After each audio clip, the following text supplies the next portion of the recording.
Talvi on saapunut taas Muumilaaksoon.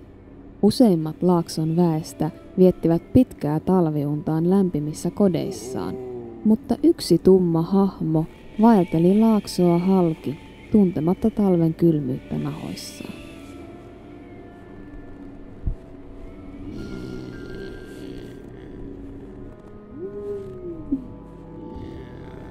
Mietit varmaan, kuka hän oikein on.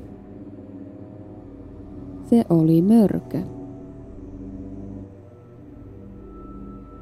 Mörkö oli yksinäinen sielu, jota moni Muumilaakson asukki pelkäsi. Mutta tämä tarina kertoo, kuinka Mörkö viimeinkin sai ystävän. Mörkö vaelteli ympäri Muumilaaksoa, lipuen asumusten ikkunoilla, katsoen haikailevasti, kuinka Muumilaakson asukkaat juhlivat joulua.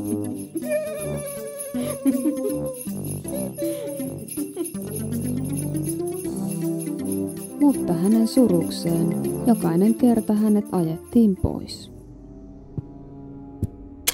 Lähde pois, sinä hirviö. Pelotat joulumielemme pois. Huomatessaan Muumiveikon kiväärin, Mörkö näki paremmaksi kääntyä pois takaisin kohti metsää. Surullisena Mörkö yritti löytää paikkaa, jossa saisi kokea joulumielen edes kerran. Juuri kun Mörkö oli jälleen kerran valmiina hyväksymään kohtalonsa, jotain putosi hänen eteensä kuin tyhjästä.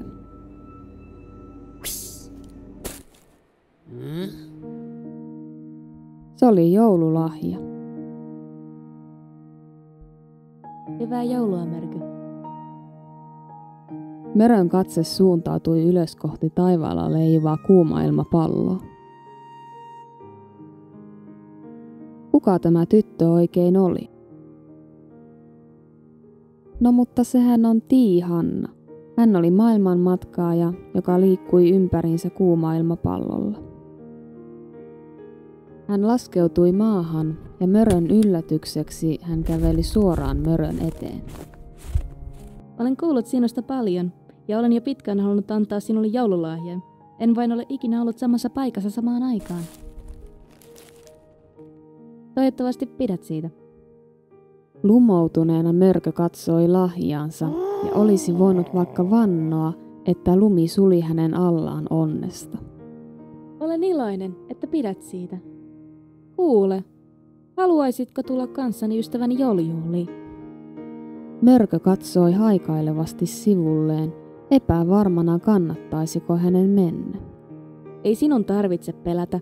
Minä ja ystäväni tulemme pohjoisesta ja liikumme talven perässä.